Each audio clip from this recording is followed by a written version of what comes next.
आईची सुवार्ता एका शाण्या शिकवणदारा जेजूक आमचे समोर दवरता।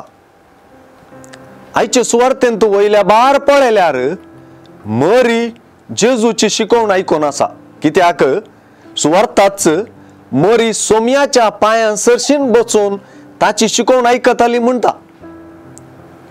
पूण तिने कितें शिकवण आयकली आनी जेजू तिच्या लागीं कितें उलयलो म्हणले विशीं सुवार्त आमकां कांय सांगना। पूण सुवार्तेंत जेजून मार्ताक दिल्ली शिकवण आसा। जेजून मार्ता लागीं उलयल्ली आनी मार्तान जेजू लागीं उलयल्ली उतरां आसात। ताच्यागी चड करून मार्तान जेजूक स्वागत दिल्ले विशीं उल्लेख आसा। एके रितीन पळयल्यार जेजूक शिकवण दिवंक प्रेरीत केल्लेंच मार्तान। मार्ता लागीं जेजूची उतरां जेजूची शिकवण आयकुवचे उद्देशी शिकवण दितात। अशें सुवार्तेगार आमकांय हे शिकवणेंत मेळयता।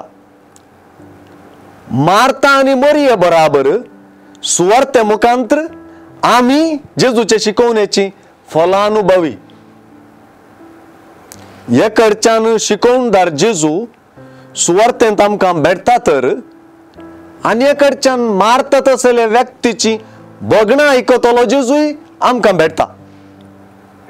कितेंय म्हणा, मार्ता आनी जेजू मदल्या संभाशणांत विणलेली आईची शिकवणे बरीत सुवार्ता मरिये वा मार्ताची पार्थ विंचूंक न्हय, जेजूक आनी ताची शिकवण विंचूंक।